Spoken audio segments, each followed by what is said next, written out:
बच्चे बड़े ही मासूम और खूबसूरत होते हैं। इसके साथ ये हमारा भविष्य भी है।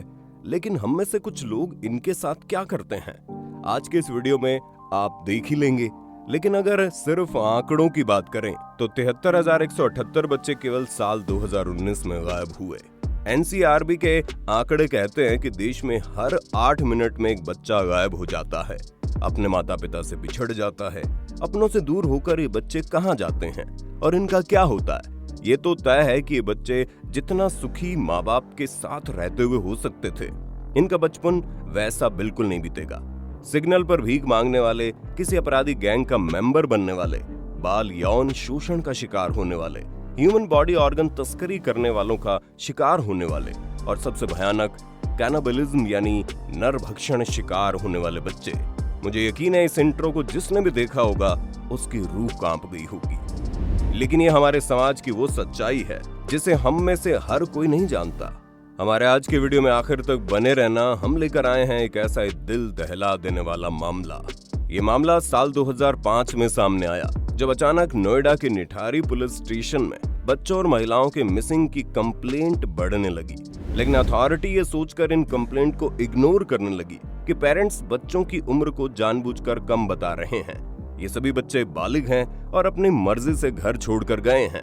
बालिग लड़कियों के घर से गायब होने पर पुलिस इसलिए भी इस मामले में गंभीरता नहीं दिखाती क्योंकि उनका मानना है कि लड़की अपनी मर्जी से किसी के साथ रहने चली गई होगी। दिल्ली के सेक्टर D5 में साल 2005 में एक मैदान में कुछ बच्चे क्रिकेट खेल रहे थे। मैदान के पीछे एक नाला बह रहा था। बच्चों को उस नाले में एक हाथ नजर आया। जब इसकी पुलिस कंप्लेंट की गई तो पुलिस ने यह कहा कि हाथ किसी इंसान का नहीं बल्कि किसी जानवर का है। कुछ गांव वालों को यह भी लगता था कि जिस हिस्से से बच्चे गायब हो रहे हैं वहां किसी भूत प्रेत का वास है।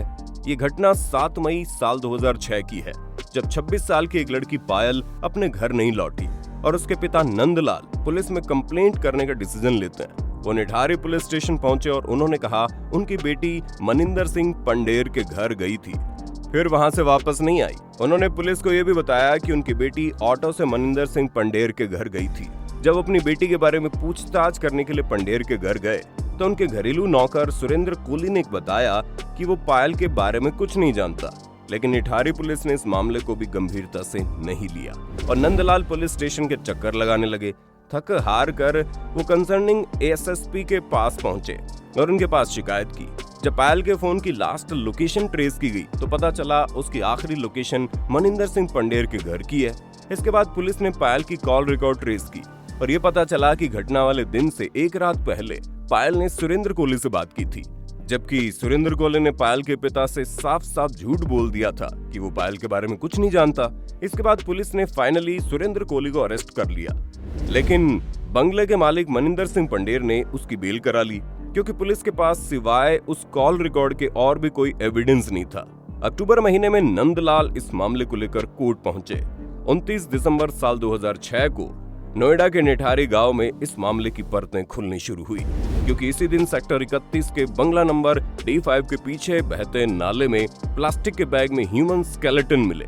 ये सब देखकर केवल गांव वाले ही नहीं, पूरा देश हैरान हो गया क्योंकि मामले को मीडिया कवरेज भी हो रही थी। सुरेंद्र कोहली घर में अकेला था और उसका मालिक मनिंदर सिंह पंडेर अपनी फैमिली से मिलने चंडीगढ़ गया हुआ था। दरअसल मनिंदर सिंह पंडेर अपनी हवेली में अकेला रहा करता था। उसकी पूरी फैमिली चंडीगढ़ में रहती थी। यहाँ वो केवल अपने नौकर के साथ रहता था और बताया ये भी जाता है कि ये कभी कभी वो अपने बंगले में कॉल गर्ल को भी बुलाया करता था। चारों तरफ से अथॉरिटी पर जब प्रेशर पड़ने लगा तो इन दोनों को गिरफ्तार कर लिया गया। फिर ये मामला 10 जनवरी 2007 में सीबीआई के सुपुर्द हो गया। सीबीआई कोर्ट ने इन दोनों को सीबीआई की हिरासत में भेज दिया। लगभग 60 दिन तक जेल में रहने के बाद इन दोनों के खिलाफ कोई और सबूत नहीं मिले। फाइनली इन्हें बेल मिल गई। 27 जनवरी 2007 को सुरेंद्र कोहली ने अपना जुर्म कबूल कर लिया।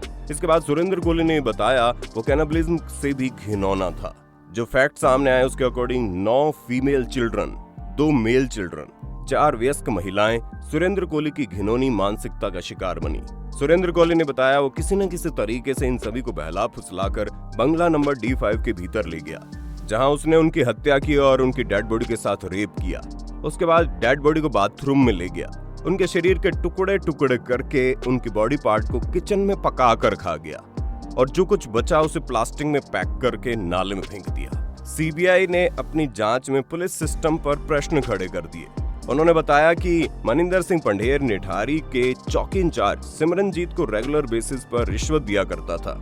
ये वजह थी कि पुलिस ने इस मामले को जहां तक हो सकता था नेग्लेक्ट करने की कोशिश की, लेकिन पुलिस की नेग्लिजेंसी की वजह से कई मासूम इन हैवानों का शिकार हुए।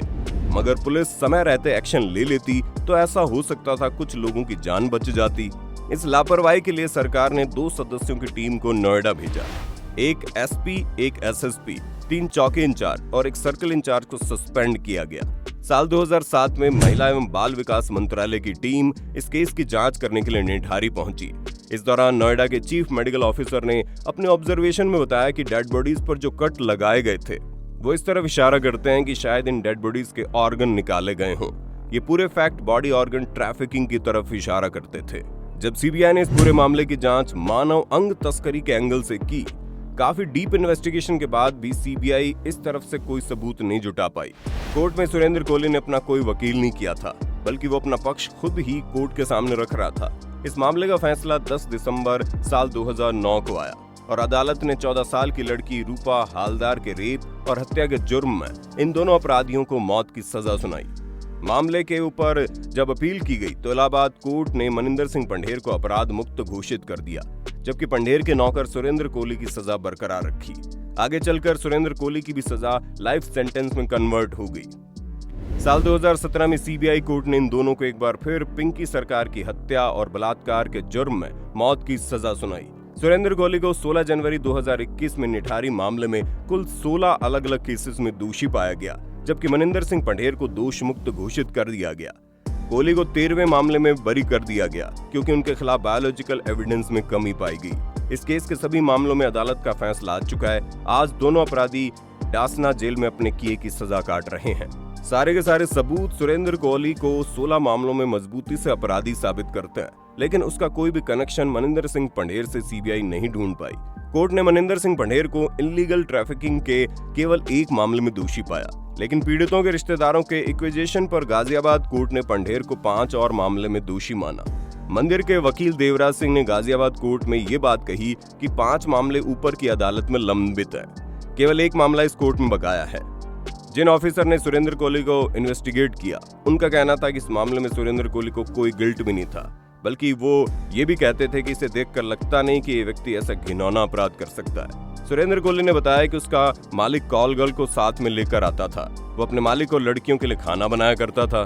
इन तमाम बातों से उसके मन में सेक्स की इच्छा अनकंट्रोल हो जाती थी, इसलिए फिर वो आसपास के बच्चों को कमरे में लाकर उनके साथ ऐसा किया करता था।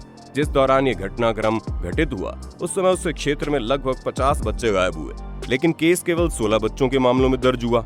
इस मामले में एक व्यक्ति जिंदा है। उसकी चिट्ठी जब उसके पिता के पास पहुंची तो उसने कहा कि उसकी शादी हो चुकी है, वो नेपाल में सेटल है, लेकिन कहते हैं पुलिस ने इस मामले को दबा दिया। साल 2014 में जब सुरेंद्र कोहली को 68 वर्षीय मां उससे मिलने जेल में आई, उसके बाद उसने मीडिया को बताया कि उसका बेटा ऐसा कोई क्राइम नहीं कर सकता और उसके बेटे को बलि का बकरा बनाया जा रहा है। कहते हैं ह्यूमन बॉडी को डिकम्पोज होने में 3 साल का समय लगता है। सवाल ये उठता है कि जब सुरेंद्र कोहली ने डेड बॉडीज को नाले में फेंका था तो उसकी किसी भी तरह का कोई स्मेल आस पड़ोस के लोगों को कभी क्यों नहीं आई।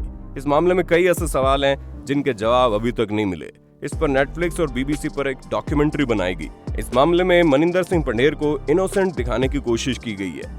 आपका इस मामले में क्या कहना है, कमेंट बॉक्स में लिखकर जरूर बताना। फिर मिलेंगे नए वीडियो में, तब तक के लिए जय हिंद, जय भारत, वंदे मातरम।